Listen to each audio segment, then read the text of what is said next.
ဘရင်ကြီးဟာသူ့သမီးတော်ရဲ့မွေးနေ့မှာလှပတဲ့လက်ကောက်သုံးကွင်းကိုဝတ်ဆင်ပေးခဲ့ပါတယ်။ဒါပေမဲ့အဲ့ဒီလက်ကောက်တွေဟာမင်းသမီးရဲ့လက်ကောက်ဝတ်မှာအရန်တင်းကျပ်သွားပြီးထက်မြက်တဲ့အနာသက်တွေကအရေပြားကိုလှိဖြက်မိကသွေးတွေထွက်လာပါတော့တယ်။တဖြည်းဖြည်းနဲ့သူမရဲ့အမြင်အာရုံတွေဝေဝါးလာပြီးမှောင်တိကျသွားခဲ့ပါတယ်။ဘရင်ကြီးဟာမြို့မှာအကျော်ကြားဆုံးဘေဒင်ဆရာကြီးကိုပင့်ဖိတ်ပြီးမေးမြန်းတဲ့အခါဒီလက်ကောက်တွေဟာချိန်စာတင်နေတာဖြစ်ပြီးလူငယ်တယောက်ကသူမရဲ့ကျင့်ဖော်အဖြစ်ခံယူကပု္ပ္ပစာ၃ခုကိုဖြည့်ဆိုနိုင်မှတာချိန်စာပြင်မယ်လို့ဟောကိန်းထုတ်ပါတယ်မဟုတ်ရင်တော့လက်ကောက်တွေဟာနှစ်စဉ်ပိုပြီးတင်းကျပ်လာမှာဖြစ်ပြီးမင်းသမီးဟာ18နှစ်တိုင်ဝေဒနာခံစားရမှာဖြစ်ပါတယ်။နှစ်တွေကုန်လွန်သွားပြီးမင်းသမီးလေးဟာအသက်18နှစ်ပြည့်လာခဲ့ပါတယ်။သူမကြီးပြင်းလာတာနဲ့အမျှလက်ကောက်တွေရဲ့တင်းကျပ်မှုကလည်းပိုမိုပြင်းထန်လာပါတယ်။အဲ့ဒီဝေဒနာကနေသူမဟာထူးခြားတဲ့တကိုးစွမ်းအားတွေရရှိလာပါတယ်။အနိုင်မဲ့ခွန်အားအလွန်မြန်တဲ့အချိန်နဲ့ထူးခြားတဲ့အမြင်အာရုံတွေကိုပိုင်ဆိုင်လာပေမဲ့သူမရဲ့အသိစိတ်ထဲမှာတော့ယူသွမှုတွေဖုံးလွှမ်းနေခဲ့ပါတယ်။ပု္ပ္ပစာ၃ခုကိုဖြေနိုင်တဲ့သူဟာမင်းသမီးနဲ့လက်ထပ်ရမှာဖြစ်ပြီးချိန်စာကိုခြေဖြတ်နိုင်မယ်လို့ဘရင်ကြီးကကြေညာလိုက်ပါတယ်။လူငယ်များစွာကြိုးစားခဲ့ကြပေမဲ့အားလုံးကြရှုံးပြီးပြစ်ဒဏ်ပေးခံခဲ့ရပါတယ်။အဲ့ဒီအချိန်မှာပဲသူစိမ့်လူငယ်တယောက်ရောက်လာပါတယ်။သူဟာဘရင်ကြီးစစ်ရှုံးအောင်တိုက်ခိုက်ခဲ့တဲ့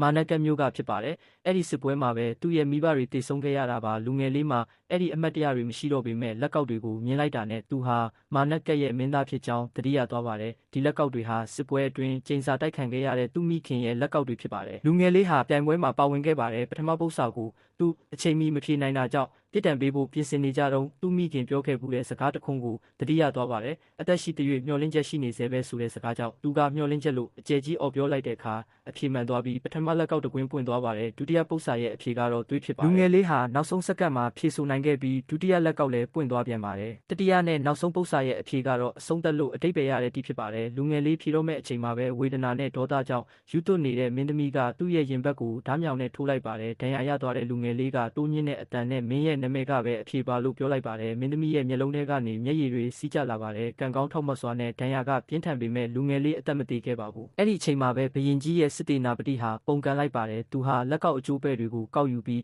အနက်ရောင်ရည်ထဲမှာရေချိုးကအစွမ်းထက်တဲ့စွမ်းအားတွေကိုရရှိသွားပါတယ်။ပြီးနောက်နန်းတော်ထဲမှာဖျက်ဆီးမှုတွေစတင်လှုပ်ဆောင်ပါတော့တယ်။မင်းသမီးဟာသူမရဲ့အစိတ်ရှိတဲ့သွေးနှဲငယ်ကိုဓားမြောင်ပေါ်မှာတုပ်လိမ့်ပြီးစစ်တေနာပတိကိုကြောက်ရွံ့ဖြစ်အောင်လုပ်လိုက်ပါတယ်။ဒီလိုနဲ့လက်ကောက်တွေရဲ့စွမ်းအားအလုံးပျက်စီးသွားပါတော့တယ်။အဆုံးသတ်မှာတော့မင်းသမီးလေးဟာလူငယ်လေးကိုနှုတ်ဆက်စကားဆိုပြီးကျိန်စာရဲ့ဒဏ္ဍာရီကိုအဆုံးသတ်လိုက်ပါတော့တယ်ဗျာ။